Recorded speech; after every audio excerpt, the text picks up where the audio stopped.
Hello दोस्तों, मेरे प्यारे से YouTube चैनल में आप सभी का स्वागत है। आज हम एटॉमिक स्ट्रक्चर के अंतर्गत क्वांटम मैकेनिक्स मॉडल देखने वाले हैं। इसमें नीट एवं जेई के प्रीवियस ईयर क्वेश्चन भी हम लोग देखेंगे। मेनली यहाँ पर जेई के क्वेश्चन को फोकस करेंगे। तो यदि आपको कुछ भी नहीं पता है तो टेंशन लेने की ज़रूरत नहीं है दोस्तों, केवल ये वीडियो देखते जाइए। वीडियो भी यदि आप देखेंगे तो आपके कॉन्सेप्ट जो है यहाँ पर क्लियर होते जाएगा। तो चलिए हम लोग बिना देरी किए जो है क्वेश्चंस में आते हैं। तो सबसे पहला ही क्वेश्चन देखिए यहाँ पर। सबसे पहला ही क्वेश्चन 2016 एडवांस का क्वेश्चन है ये दोस्तों, जेई एडवांस का क्वेश्चन है। और यहाँ पे क्वेश्चंस क्या बोलता है, क्वेश्चंस यहाँ पे बोलता है P is the probability of finding the 1s electron of hydrogen atom in a spherical shell of infinitesimal thickness, so D R at a distance R from the nucleus. तो यहाँ पे मैं सीधा सीधा क्वेश्चंस का मतलब समझा देता हूँ। हाइड्रोजन के 1s इलेक्ट्रॉन के लिए P जो होता है एक प्रोबेबिलिटी है और R जो है यहाँ पे न्यूक्लियस से डिस्टेंस है। तो दोनों के बीच जो कौन सा करेक्ट रिलेशंस है ये हमें बताना है दोस्तों। दोनों के बीच में करेक्ट रिलेशंस इसको हमें बताना है। तो यहाँ पे एक रिलेशंस आता है। रिलेशंस क्या है देखिए इस क्वेश्चन के लिए दोस्तों। Probability R is equal to 4/A0 cube, 4/A0 cube R square exponential minus 2R/A0। ये हमारा रिलेशन है दोस्तों प्रोबेबिलिटी और R के बीच में। ये रिलेशंस हमको पता होना चाहिए। अब यदि ये रिलेशंस हमको पता है तो यहाँ पे सीधा सीधा दिख रहा है probability is directly proportional to R radius. Directly यहाँ पे दिख रहा है, मतलब यहाँ पे P यदि अधिक है तो R का मान भी अधिक होगा दोस्तों। P वैल्यू अधिक है तो R वैल्यू भी अधिक होगा। P is directly proportional to R। तो इस according P is directly proportional to R। तो इस पॉइंट को देखिए आप लोग, इस 0 पॉइंट को, P का मान अधिक है तो R का मान 0 है। देखो यहाँ पे A और B दोनों ग्राफ को यदि आप देखोगे तो ये A और B तो हो ही नहीं सकते, या तो C होगा या तो D होगा। अब C और D, तो यहाँ पर देखिए P और R के बीच में यदि ग्राफ खींचा गया है तो एक चीज और भी याद रखना, जब भी P और R के बीच में यहाँ पर ग्राफ खींचेगा तो यहाँ पर जो है एक मैक्सिमम पॉइंट के बाद ये डाउन भी होगा ये ग्राफ। तो इस प्रकार का हमें ग्राफ हमें यहाँ पे देखना है। तो मैक्सिमम पॉइंट यहाँ पे दिख रहा है कि यहाँ पर दिख रहा है C में, तो मैक्सिमम पॉइंट यहाँ पर दिख रहा है तो यहाँ पे C हमारा करेक्ट आंसर हो जाएगा, D हमारा नहीं होगा दोस्तों। तो यहाँ पर इस क्वेश्चन का करेक्ट आंसर C हो जाएगा। P और R के बीच में रिलेशंस हमें बताना था। तो ये जो फार्मूला है इस फार्मूले को आप ध्यान में रखिएगा स्फेरिकल सेल के लिए दोस्तों। क्लियर है? आई होप ये क्वेश्चन आपको समझ में आया होगा। नेक्स्ट क्वेश्चन देखते हैं। The number of radial nodes in 3s and 2p respectively are. होने के लिए पुराना क्वेश्चन है लेकिन हमें कॉन्सेप्ट से मतलब है दोस्तों। तो हर प्रकार के कॉन्सेप्ट यहाँ पे लेके आया हूँ, तो डोंट वरी। तो देखिए यहाँ पे हमें रेडियल नोड्स निकालना है और रेडियल नोड्स के लिए जो फार्मूला होता है हमारे लिए वो होता है n-l-1। अब देखो यहाँ पे 3s है, 3s के लिए n का मान आएगा 3, l का मान आएगा 0 और -1, तो इसका मान आ जाएगा 2। और 2p के लिए आ जाएगा 2 - 1 - 1 इज इक्वल टू 0। तो 2 और 0 कहाँ पर है, रेस्पेक्टिवली बोला है, तो 2 and 0 हमारा ऑप्शन नंबर ए करेक्ट हो जाएगा दोस्तों। क्लियर है? तो रेडियल नोड्स निकालने के लिए फार्मूला हमको ध्यान में रखना है दोस्तों, n-l-1। नेक्स्ट क्वेश्चन है, if the nitrogen atom had electronic configuration 1s7, अब 1s7 बोल दिया है, इफ बोला है ना, तो it would have energy lower than the normal ground state configuration. Normally ये होता है और हमको एज्यूम करना है 1s7, तो because the electrons would be closer the nucleus yet 1s7 is not observe. 1s7 observe नहीं होता, is not observe because it violets 1s7 electronic configuration. क्यों पॉसिबल नहीं है ये हमें बताना है। किसके कारण पॉसिबल नहीं है? हाइजेनबर्ग अनसर्टेनिटी प्रिंसिपल के कारण, Hund's rule, poly exclusion principle या बोर पोस्टुलेट्स स्टेशनरी ऑर्बिट्स। तो ये चारों ऑप्शन में कौन सा ऑप्शन करेक्ट होगा? ये हमें बताना है। वायलेट्स बोला है ना, तो यहाँ पे पॉली एक्सक्लूजन प्रिंसिपल है दोस्तों। पॉली एक्सक्लूजन प्रिंसिपल के अकॉर्डिंग यहाँ पे एक ऑर्बिटल में 2 ही इलेक्ट्रॉन पॉसिबल हैं, इसीलिए ये वाला इलेक्ट्रॉनिक कन्फिग्रेशन होता है दोस्तों। 1s7 वाला इलेक्ट्रॉनिक कन्फिग्रेशन नहीं होता। ये जो है पॉली एक्सक्लूजन प्रिंसिपल की अवमानना करता है दोस्तों। तो आई होप ये क्वेश्चन भी समझ में आया होगा। ऑप्शन नंबर सी हमारा करेक्ट होगा दोस्तों। ठीक है, आगे बढ़ते हैं। आगे बढ़ते हैं, the quantum numbers plus half and minus half for the electron spin represent. देखिए दोस्तों, मैं 2024 के भी क्वेश्चन लेके आऊंगा, डोंट वरी, बी हैप्पी। तो plus half and minus half for the electron spin represent, किसको रिप्रेजेंट करता है plus half and minus half? हम लोग जानते हैं कि एक ऑर्बिटल में 2 ही इलेक्ट्रॉन आ सकते हैं, एक जो है अपर स्पिन और एक लोअर स्पिन के लिए plus half and minus half 2 spin यहाँ पर होते हैं। तो यहाँ पे जो करेक्ट आंसर क्या होगा दोस्तों, the rotation of the electron in clockwise and anti clockwise direction respectively. Generally इसको हम लोग पढ़ते हैं, लेकिन ये तो होगा नहीं दोस्तों। B, rotation of the electron in anticlockwise, ये भी नहीं होगा। Magnetic movement of the electron pointing up and down respectively, ये भी नहीं होगा दोस्तों। And 2 quantum mechanical spin states which have no classical analogue. Option number D यहां पर करेक्ट हो जाएगा दोस्तों।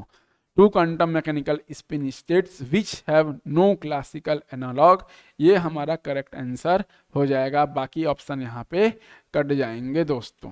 क्लियर है, आगे बढ़ते हैं। आगे बढ़ते हैं, आगे क्या क्वेश्चन है देखो, ये 2024 मेंस का क्वेश्चन है दोस्तों।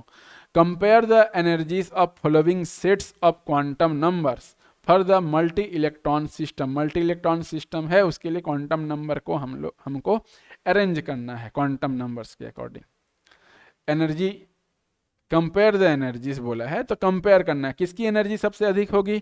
हम जानते हैं कि एनर्जी जो है n+l रूल यहाँ पे फॉलो करता है, जिसके लिए n+l मान अधिक होगा, जिसके लिए n+l मान अधिक होगा, मोर होगा, उसके लिए एनर्जी भी अधिक होगी, एनर्जी भी उसकी अधिक होगी। तो ये हमारा कॉन्सेप्ट है दोस्तों। n+l की वैल्यू यदि अधिक है तो उसकी एनर्जी भी अधिक है। तो देख लो n = 3+2, देखो, और यदि n+l का मान इक्वल हो गया तो क्या होगा, जब n+l मान इक्वल हो जाएगा तब वहां पे n वैल्यू देखते हैं, n वैल्यू अधिक तो उसकी एनर्जी अधिक, और n वैल्यू यदि इक्वल हो गया तो फिर हम लोग l वैल्यू देखते हैं दोस्तों। ठीक है, सबसे पहले n+l वैल्यू देखना है, उसका मान अधिक तो एनर्जी अधिक, n+l वैल्यू यदि इक्वल हो गया तो n वैल्यू देखना है, n वैल्यू अधिक तो एनर्जी अधिक, और n वैल्यू इक्वल हुआ तो हमें l वैल्यू देखना होता है दोस्तों। तो यहाँ पे सबसे अधिक एनर्जी देखो, n = 3, डी का हो जाएगा 3 + 2 5, इधर 4 + 2 6 हो रहा है, तो बी का मान यहाँ पे अधिक होगा दोस्तों। बी का मान सबसे अधिक तो हो जाएगा बी का, सबसे पहले नंबर पे आएगा बी का। 4 + 2 6 हो रहा है तो बी पहले आएगा।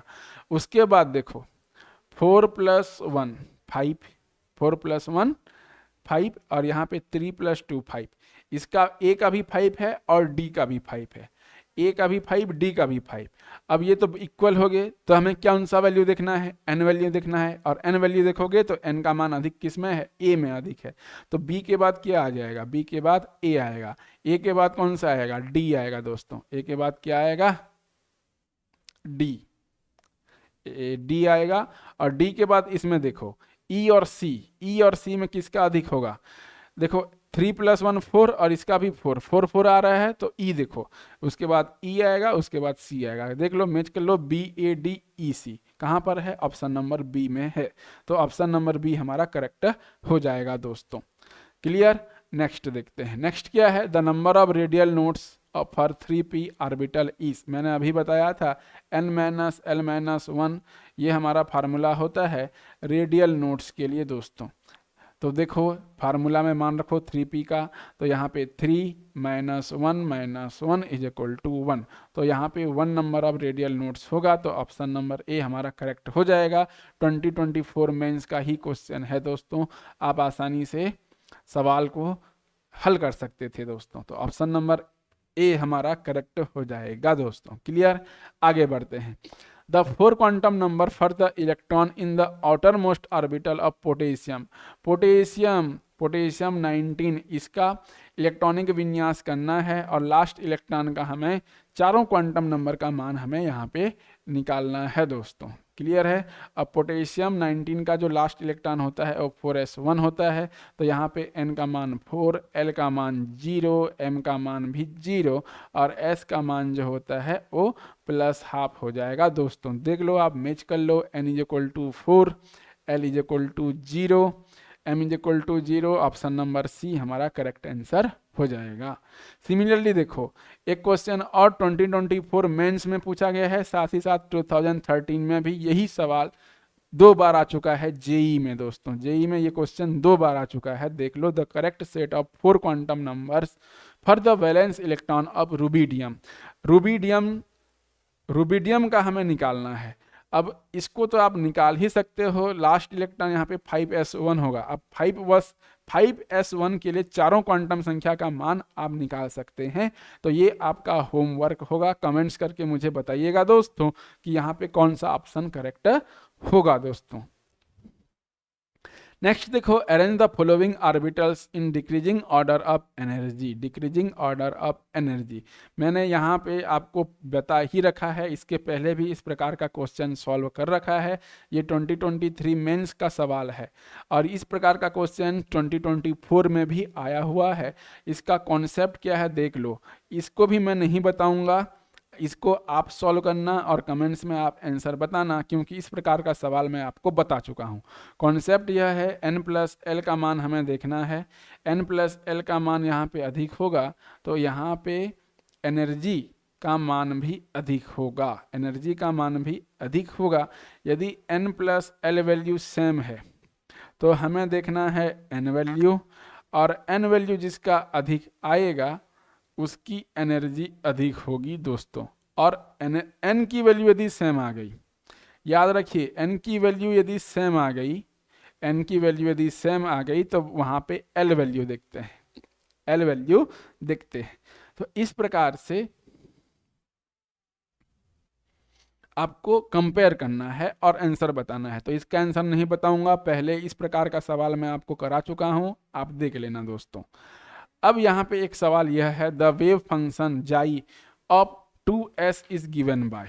2s का ये गिवन है, ये कुछ एक इक्वेशन दिया हुआ है और यहाँ पे बोला है एट r = r0। r को क्या मान के चलना है और नॉट लेके चलना है, and radial node is form. Radial node यहाँ पे फॉर्म हो रहा है, thus r0 in terms of a0 बोला है। तो देखो ये जो हमको इक्वेशंस दिया है, इक्वेशंस, ये बड़ा सा इक्वेशंस दिया है। यहाँ पे ये जो वैल्यू है, ये वाला वैल्यू, इसको रेड कलर से कर देता हूँ। ये जो वैल्यू है ये हमारा कांस्टेंट वैल्यू है। तो यहाँ पे हमसे ये हमसे कोई मतलब लेना देना यहाँ पे नहीं है। हमारा जो लेना देना है ये बात की वैल्यू से है। और यहाँ पे बोला है रेडियल नोड इज फॉर्म। तो रेडियल नोड जब भी फॉर्म होगा, रेडियल नोड्स जब भी फॉर्म होता है दोस्तों, तो वहाँ पे जो जाई ऑफ 2s का मान होता है वो 0 होता है। जाई 2s का मान कितना होता है? 0 होता है। जाई 2s का मान 0 होता है, ये याद रखिएगा। तो हम यहाँ पे लिख सकते हैं इसी इक्वेशन को, क्योंकि ये वैल्यू तो कांस्टेंट है, इसको छोड़ो। अब यहाँ पे ये जो बात की वैल्यू है, मैं यहाँ पे लिख सकता हूँ जाई 2s ऑफ 0, तो यहाँ पे 2 माइनस r अपन a0 वैल्यू भी 0 हो जाएगा। और चूंकि हमें r का मान r0 लेके चलना है, तो यहाँ पे 2 माइनस r0 अपन a0 = 0, और यहाँ पे मैं लिख सकता हूँ 2 = r0 अपन a0 लिख सकता हूँ, या r0 = 2a0। ये हमारा आंसर हो जाएगा दोस्तों। r0 = 2a0। r0 = 2a0 कहाँ पे है? ऑप्शन नंबर बी में है दोस्तों। तो ऑप्शन नंबर बी हमारा करेक्ट आंसर हो जाएगा दोस्तों। क्लियर? चलो आगे बढ़ते हैं। Identify the incorrect statement from the following. Incorrect statements हमें बताना है इस क्वेश्चन में। Identify the incorrect statement from the following. A circular path around the nucleus in which an electron moves is proposed as Bohr's orbit. जी हाँ, circular path में जो nucleus के चारों ओर इलेक्ट्रॉन का मूवमेंट होता है वो बोर्स ने बताया था, बोर्स ऑर्बिट के द्वारा वो एक्सप्लेन होता है। तो ये हमारा तो करेक्ट है। ऑप्शन नंबर बी बोलता है N orbital is the one electron wave function जाई इन एन एटम। जी हाँ, ये क्वेश्चन भी हमारा ये ऑप्शन भी हमारा करेक्ट है। ऑप्शन नंबर ए भी करेक्ट है। ऑप्शन नंबर सी है the existence of Bohr's orbit is supported by hydrogen spectrum. जी हाँ, जो बोर का परमाणु मॉडल है वो केवल सिंगल इलेक्ट्रॉन सिस्टम के लिए लागू होता है, तो ये भी हमारा करेक्ट है दोस्तों। और ऑप्शन नंबर डी क्या बोलता है, atomic orbital is characterised by the quantum numbers n and l only. नहीं, ये n, l, m और s ये चारों क्वांटम नंबर को डिनोट करता है, तो ऑप्शन नंबर डी इनकरेक्ट हो जाएगा। अतः हमारा इनकरेक्ट पूछा था सवाल में, तो ऑप्शन नंबर डी हमारा करेक्ट हो जाएगा दोस्तों। आई होप ये क्वेश्चन भी आपको समझ में आया होगा दोस्तों। नेक्स्ट देखते हैं। नेक्स्ट बोलता है consider the following pairs of electrons. देखो यहाँ पे ए, बी और सी ये तीन ऑप्शन दिए हैं और तीनों ऑप्शन में n value, l value, m value और s वैल्यू दिया हुआ है। अब यहाँ पे बोला है the pairs of electron present in degenerate orbital. अब डीजेनरेट ऑर्बिटल यहाँ पे क्वेश्चन में बोला है, तो डीजेनरेट ऑर्बिटल कब होता है, दो ऑर्बिटल की एनर्जी कब समान होती है। ऑर्बिटल की एनर्जी समान होनी चाहिए, उस प्रकार का हमें ऑप्शन ढूंढना है। ऑर्बिटल एनर्जी क्या होना चाहिए, सेम। अब डीजेनरेट ऑर्बिटल के लिए एक क्या बोलना चाहिए, रूल है कि डीजेनरेट ऑर्बिटल के लिए जो मेन सेल है, मेन सेल या मैं बोलूं n वैल्यू भी सेम होनी चाहिए, और जो सब सेल है सब सेल की वैल्यू भी सेम होनी चाहिए। मतलब main energy level and sub energy level दोनों की वैल्यू सेम होनी चाहिए दोस्तों, तभी हम उसको डीजेनरेट ऑर्बिटल बोलेंगे। अब ऑप्शन में देखना है n वैल्यू और l वैल्यू समान होना चाहिए, तो n value 3, n value 3, l value 1, l value 2, तो ऑप्शन नंबर ए हमारा करेक्ट नहीं होगा। बी ऑप्शन को देखो, B n value 3, n value 3, l value 2, l value 2, जी हाँ बी हमारा करेक्ट हो गया और डीजेनरेट ऑर्बिटल है ये। और सी देखो n वैल्यू 4, n वैल्यू 3, अलग अलग हो गया वैल्यू, तो ये हमारा हो ही नहीं सकता। तो option number B, only B, कहाँ पर है only B, option number B में है, तो ये हमारा करेक्ट हो जाएगा।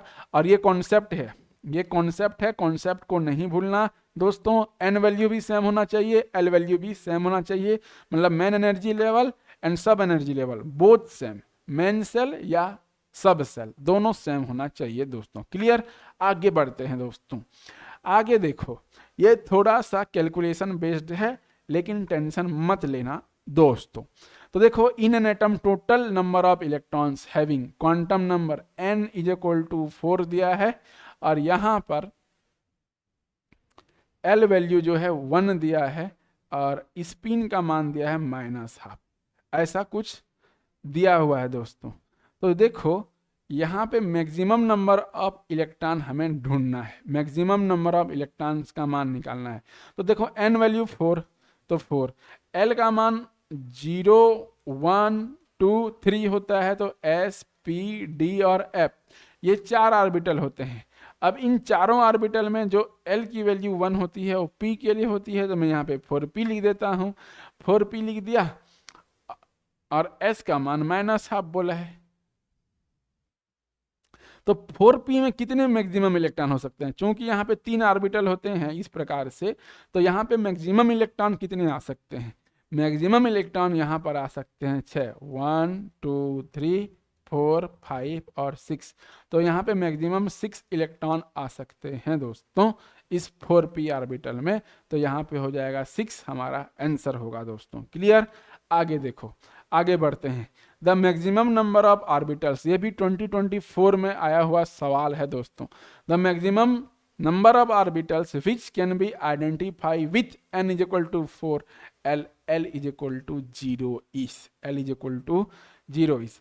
देखो, maximum number of orbitals which can be identify, ml बोला है, तो यहाँ पर देखो इसको सॉल्व करना कैसे करना है, n is equal to 4, n is equal to 4, n is equal to 4, n is equal to 4। जब n का मान 4 होता है तो l की वैल्यू क्या क्या पॉसिबल है, l की जो वैल्यू है ओ 0 पॉसिबल है, एल की वैल्यू 1 पॉसिबल है, एल की वैल्यू 2 पॉसिबल है, एल की वैल्यू 3 पॉसिबल है यदि n का मान 4 है तो। और m की वैल्यू यहाँ पे 0 होनी चाहिए, m value 0, m value 0, m value 0 और m वैल्यू 0। ठीक है, तो इस प्रकार का कितने प्रकार का सेट पॉसिबल है यहाँ पे बोला है। The maximum number of orbitals which can be identify with n is equal to 4, l is equal to 0। तो यहाँ पे कितना सेट पॉसिबल है, तो यहाँ पे 4 सेट पॉसिबल है दोस्तों, 4 सेट यहाँ पे पॉसिबल है। तो यहाँ पे आंसर जो हो जाएगा हमारा 4 हो जाएगा। आंसर कितना हो जाएगा? 4।